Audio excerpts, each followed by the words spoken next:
snjóblóm. Einhvers staðar í hrjóstrinu, á hörðu gráu grjótinu, getur þú fundið þau, þar sem þau spretta án róta. Það stirnir á þau, geislar af þeim, og af þeim drýpur safi lífsins í stórum, hunangsætum dropum. Þau heita kannski ekki neitt,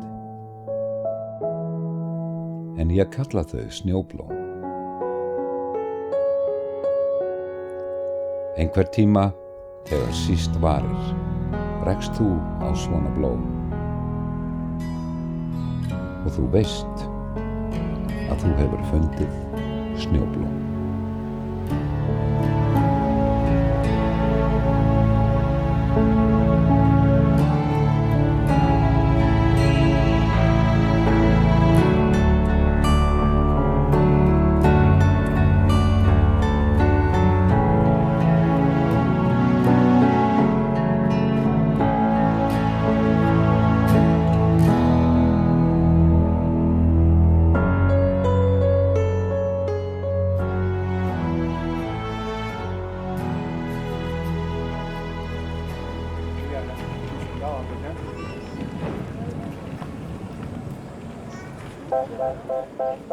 Encore un énième documentaire sur l'Islande. J'ai essayé de soigner le générique, histoire que vous restiez au moins 2 minutes et profitiez d'un poème local, Snowflowers, de Svanur Gisli Thorkelsson. C'est d'ailleurs lui que vous voyez entrecoupé pendant l'introduction. Les fleurs de neige, celles que l'on n'attend pas, tout comme les bonnes surprises ou les mauvaises. Pourquoi avoir donné ce nom-là au documentaire ? Car les personnes que j'ai pu rencontrer lors de ces quelques semaines en Islande m'ont rappelé l'intérêt du métier de journaliste, l'humain. Je ne sais pas pour vous, mais avant mon séjour là-bas, pour moi l'Islande se résumait à quelques vikings chantant de belles histoires dans des pubs entourés de neige, avec à l'horizon la fumée émanant d'un volcan, probablement entré en éruption à cause de quelques trolls ou nains ayant creusé trop profond. Seulement cette réalité, si magique soit-elle, n'a pas épargné le pays qui en 2008 subissait de plein fouet la crise des subprimes. Pays ruiné, monnaie dévaluée et Islande à reconstruire. J'aurais pu nommer cette vidéo « Anecdotes d'Islande », puisque ce sont les histoires de héros locaux qui seront mises en avant ici. Démarrons avec Svanur, que vous avez aperçu dans le générique. Ce monsieur est conteur, entre autres. Son métier, c'est de raconter des histoires, lors de visites touristiques, sans pour autant être guide, ou dans des lieux plus intimes, en fouillant dans sa mémoire, comme dans son imagination. C'est avec lui que nous démarrons cette vidéo.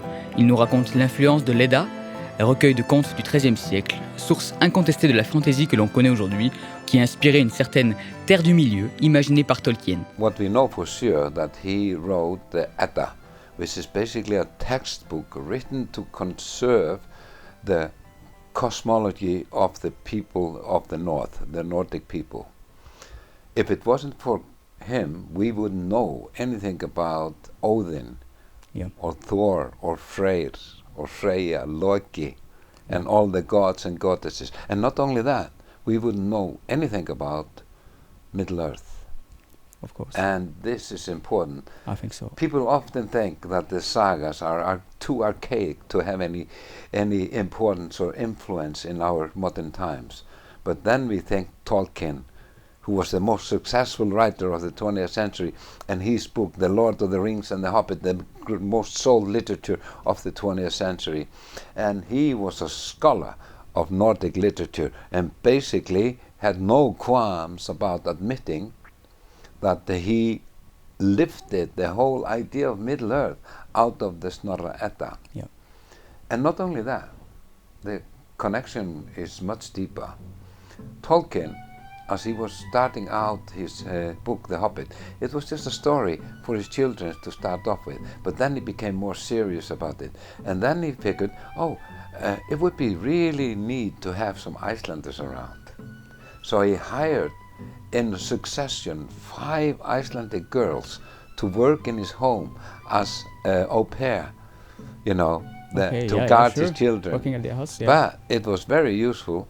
I actually interviewed one of these ladies. She was getting old when I got to her, but she had very vivid memories of her stay with the Tolkien family for a year.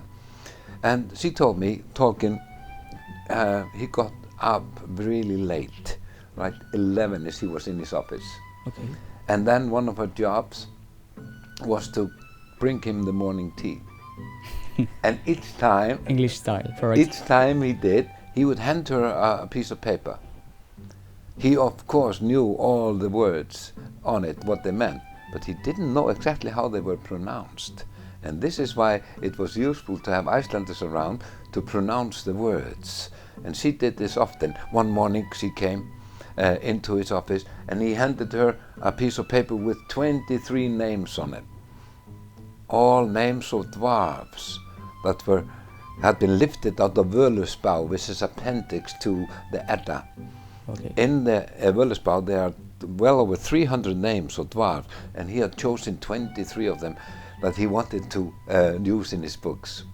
Okay. So she said, okay, I'll read out the name, you know, and Dvalin, Bumper, and all these words. Yeah.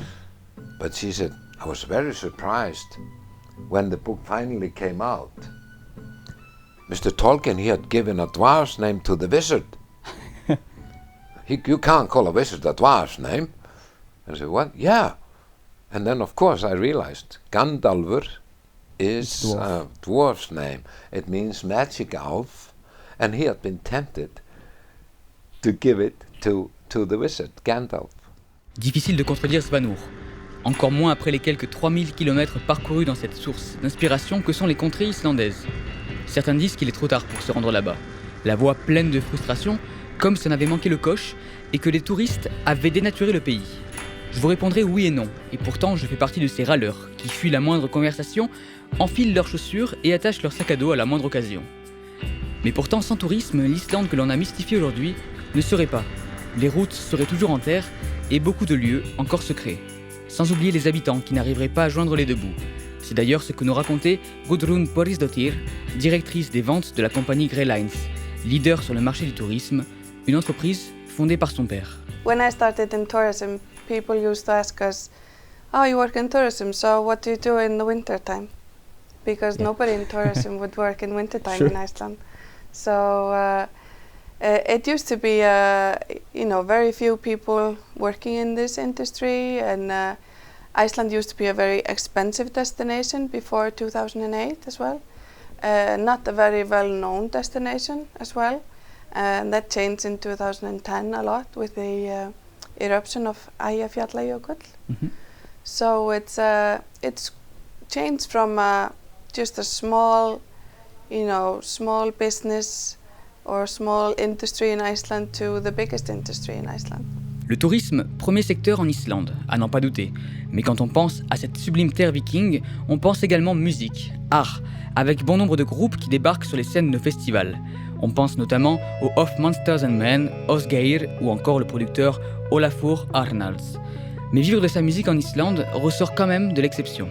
Iceland is a very small community and the scenes are very small, so many of the musicians are like semi-pro because so many of them are maybe doing full-time jobs and always doing something else as well. So if you're working as a musician in Iceland only, the market is that small that you can't generate enough money to keep you afloat. You know, Of Monsters and Men have the luxury now of being full-time musicians because they have a huge market now to cater to. But like one of the there's a legendary heavy rock band in Iceland called Ham, H-A-M. They're just great, legendary band and really respected. And the singer is also a member in the parliament. Oh, that's nice. Yeah, so it's there are things like this, you know. The guitar player in this band is yada yada yada, and also an author, or also working in some very weird job which you wouldn't correlate it. Of course, to. yeah. This is one weird anecdote I'm just thinking about. It seems that Iceland doesn't make frontiers between the different types of jobs, of cultures, because, for example, your president is an historian, I think so. Yeah, and your first minister, yeah. And one of the nice, we could say, nice just situations here in Iceland is like when you have like a small society and it's like a village, a small village, you don't have the luxury to specialize in music. So if you like avant-garde jazz, if you would live in New York, you could play avant-garde jazz all year round in various clubs. So because you have just the numbers of people. If your main thing is avant-garde jazz here, you can't only do that. You have to do this and this and this. So that has, and musicians have told me that this opens their hat. So they, you know, they may be playing with a heavy metal guy and a hip-hop guy and an electronica guy. Le croisement des genres musicaux, des genres artistiques. On n'entre pas dans une seule case lorsqu'on vit en Islande. Mon professeur d'économie au lycée nous disait que notre vie ne serait pas celle de nos parents, que nous serions amenés à faire plusieurs activités, si différentes soient-elles. Ugleikur Dagsson fait partie de ces individus qu'on ne place dans aucune case. Il vit à 200 à l'heure entre le stand-up, les revues humoristiques, un dessin animé sur sa vie ou encore des caricatures qui ont dépassé les frontières de son pays. Nous avons eu la chance de le rencontrer au Gaukurin, le pub où il propose chaque semaine un humour noir mais à la fois très humain. Y a-t-il une limite à son humour ou des sujets d'inspiration inépuisables? Il est quand même le plus à même d'en parler. Yes, I think everyone has limits, but I'm not sure what my limits are. I think, well, the limits is basically if I myself don't think it's funny, then I won't do it. So that's basically my limits. But I have, I guess, there is like, I think my stick figure jokes all happen in like the same world, which has its own like rules and physics. So there are things that aren't funny with stick figures, and there are things that are funny with stick figures. And I try to not to make it too, I guess, political. If there's something political going on in the world and I find the need to joke about it, I try to make it more generic. But sometimes I just go for the relevant thing. It's basically, it's people, it's human nature. It's I am inspired basically by most of my jokes. Well, the theme seems to be the bad things that the humans do. So it's human nature in its worst form, and I try to make it funny, which I think might be maybe just a way for me to deal with it. So it's just my own personal therapy. Sarcastique, le peuple islandais? Absolument. Lorsque je leur demandais comment ils se qualifieraient, c'est le mot qui m'est revenu le plus souvent. L'humour les a aidés et les aide toujours à surmonter les obstacles. Et d'une seule et même voix, ils me contaient les difficultés rencontrées en 2008 avec la crise des subprimes. Le 20 octobre 2009, McDonald's fermait ses portes en Islande définitivement. Et Hjörtur Smárason décidait alors d'acheter un cheeseburger souvenir comme relique d'un temps révolu.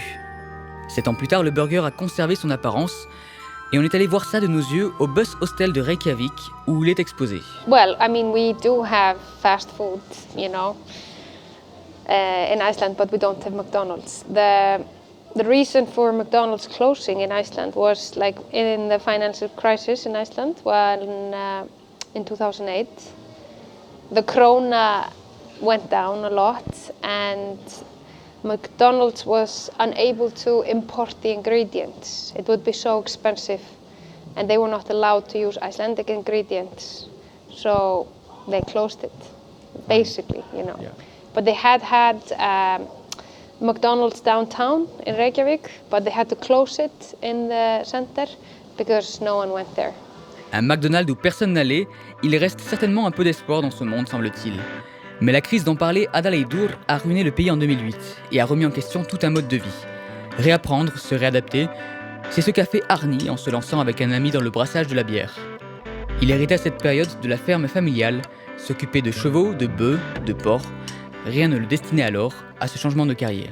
We are allowed to do that because of the 2 pups we have as well. So we can always make something new we haven't tried. And we don't even have to make a pilot brew before, we just make a brew.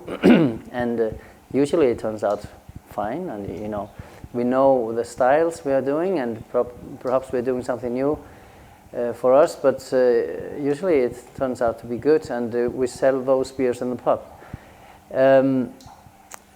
But we have 6 core beers which we sell in the monopoly stores. It is a lager, a pale ale, an IPA, a red ale, a wheat beer and a stout.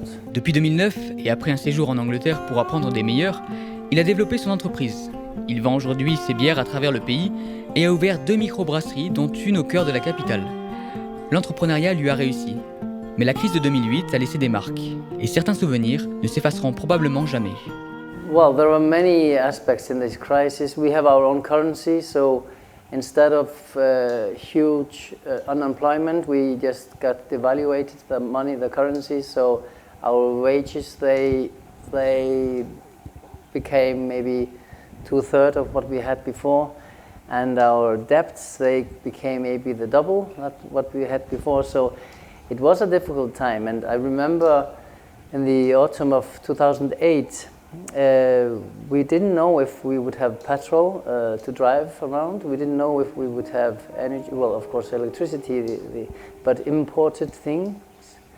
We were not sure if we would be able to get it. So I remember because I'm a farmer, they got all of them, they got meat.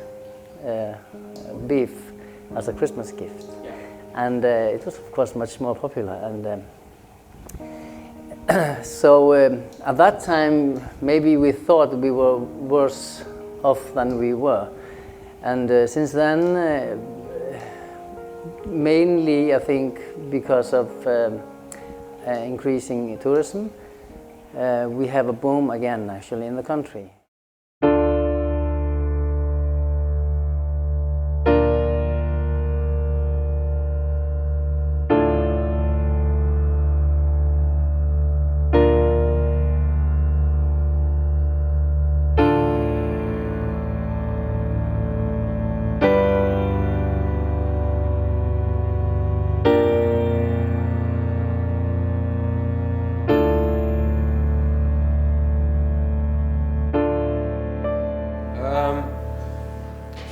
I'm gonna play you my personal favorite song, and it's my favorite song because it's my dad's favorite song.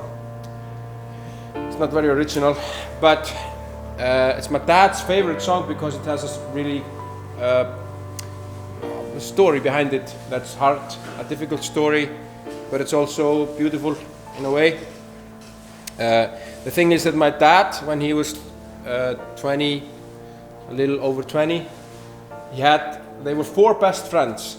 They went to school together, and they were mountain climbers, hikers. And they used to hike together all around Iceland to all of these mountains. And they decided in 1989 to go climb a mountain in Nepal, which is called Pumarei. It's a mountain that's next to Mount Everest. So they were hit by an avalanche and they disappeared, and my dad lost 2 of his best friends, and they never returned from it. They died basically the same day, and it was horrible. But before they left, one of these guys came to my dad with a record, vinyl record with the Smiths, which are my favorite band also, as you may have noticed. And he told my dad, you have to listen to this song. Just this one song. He said, hey, Vidar, that's my dad's name. Vidar, you have to listen to the song. And my dad didn't really understand English, so he was like, okay, didn't really think so much of it. And then this tragedy happened, and my dad started listening to the song. And then the song is about, friendship and hope and love and depression and all of these thoughts. It's a very nice little song. And then it became my dad's favorite song, and he thought maybe his friend was trying to tell him something by showing this particular song and stuff. So it has all of these connotations attached to it. And it's called There's a Light That Never Goes Out.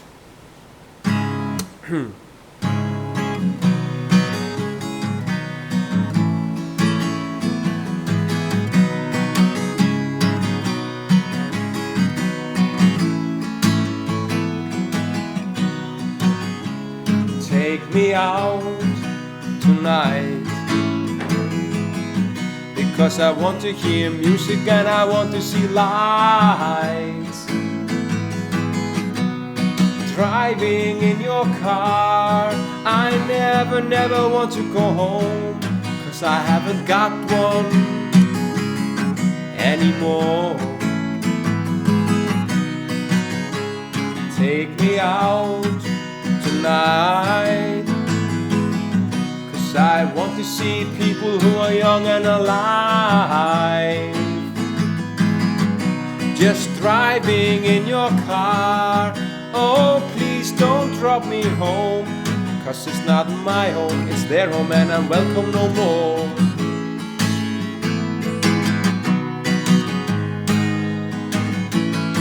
And if a double-decker bus crashes into us, to die by your side is such a heavenly way to die.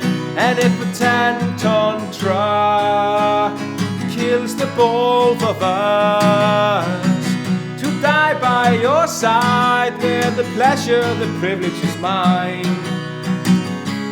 Take me out tonight, oh take me anywhere, I don't care, I don't care, I don't care. And in the dark and underpass I thought, oh God, my chance has come at last. But then a strange fear gripped me and I just couldn't ask. Take me out tonight, oh take me anywhere, I don't care, I don't care, I don't care. Just driving in your car, I never want to go home, 'cause I haven't got one, I haven't got one.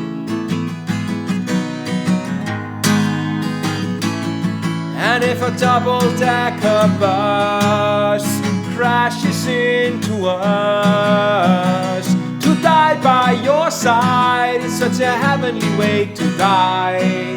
And if a 10-ton truck kills the both of us, to die by your side, where the pleasure, the privilege is mine.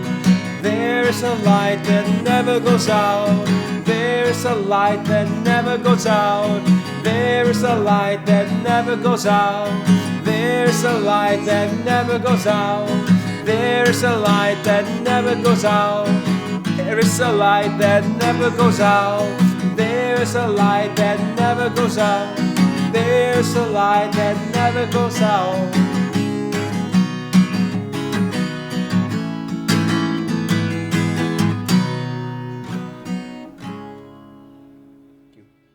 Vous venez d'entendre Kari Vidarsson, manager du Freezer Hostel à l'est du pays, dans la petite ville de Rif. Manager d'une auberge de jeunesse, mais aussi et surtout comédien, puisque cette auberge dispose d'un théâtre qui, chaque soir, propose un spectacle ou la prestation d'un groupe ou d'un artiste solo. Seul à s'occuper de l'auberge à la mi-saison, il profitait d'une soirée calme pour nous interpréter ses souvenirs. La musique est souvent le fil conducteur d'histoires qui se déroulent en Islande. En revenant à Reykjavik, je souhaitais trouver le lieu parfait pour dégoter quelques perles d'indie rock islandaise. Le genre de morceau qui laisse place à la réflexion lors des trajets solitaires en voiture. Vous voyez peut-être de quoi je parle. On m'avait parlé de 12 Tonar, un label fondé en 98, qui fait également office de magasin de musique. Son patron, Larus Johannesson, nous a raconté quelques anecdotes vraiment sympas, des souvenirs à la vue de tous, que vous trouverez dans la vitrine au milieu du magasin. There's a lot of things here that, for example, here are some of our releases abroad. Here is Jóhann Jóhannsson's first solo project, like in a homemade version. Yeah. This is the beginning of his career, and over there you have some of our releases in South Korea. We have released a lot of our albums internationally. So you said from Jóhann Jóhannsson that he's currently famous in Hollywood because he was part of Sicario, the film. Yeah, he was nominated for the Oscar for Sicario and also for Theory of Everything. Okay. and he's won Golden Globe as well, and so he's doing quite well actually. And currently working on. He's working on Blade Runner, which is not like a remake, but it's just a what's going next? Independent next movie. So okay, it's not fine. a rerun, but it still has Harrison Ford. Sure. In a small role. Really expected this. Yeah. Afraid, but But expected. it's for him it's a great honor because it's a legendary soundtrack. You know, it's of a course. soundtrack. Yeah. Vangelis is. Yeah. So we can see that's really weird, but Yeah. Derek. Derek also has always been very well known in Iceland, and he's like a superstar in Iceland. Here is a 1,000 kroner Icelandic. It's the playlist of one of our bands. It was the last concert they did. They didn't have any paper, so they put the playlist on a 1,000 kroner bill, and now it's worth much more. En France, comme partout ailleurs, revient souvent le sujet de la langue. Pourquoi les artistes français chantent en anglais alors que notre langue est magnifique? Cette question se pose en Islande également, mais à la différence qu'on ne jugera pas un groupe islandais qui a choisi la langue de Shakespeare. Well, it depends, of course. I mean, you have the language that we want to preserve, but also it's a language that very few people in the world speak. Yep. So most musicians, actually, who are looking further than Iceland, they end up doing things in English. Okay. But some do in both languages. Okay. But and then of course you have quite a big domestic scene. I mean, just music that's never going to be listened to, you know, anywhere else than in Iceland, and they all sing in Icelandic. Mm-hmm. So I mean that's very important. Ah, et j'ai failli oublier de vous parler de ça. Une anecdote qui a dû coûter cher. Mais alors quand je dis cher, c'est vraiment très cher. Here you can see one of our bands called Regorge. This is like in 2010. They had like a small band playing, you know, on their release concert. Okay, yeah. And the band is of Monsters and Men, which was then totally unknown.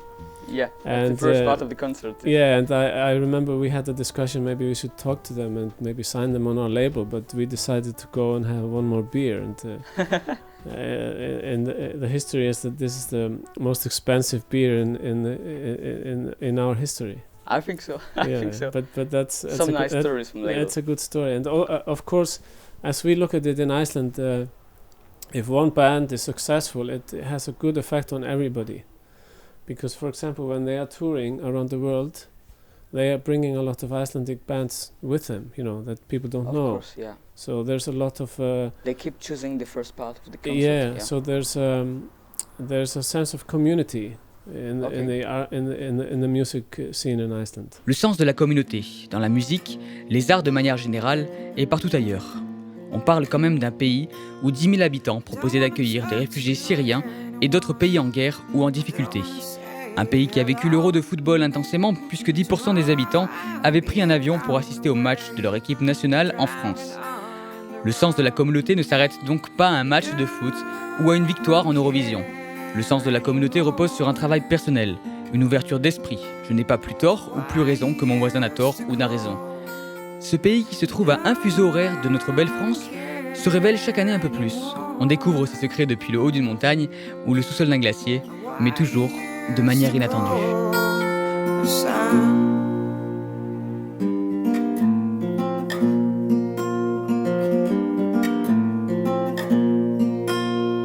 I don't wanna have any girlfriend, not one but you. I just wanna take you on a van and drive to the south.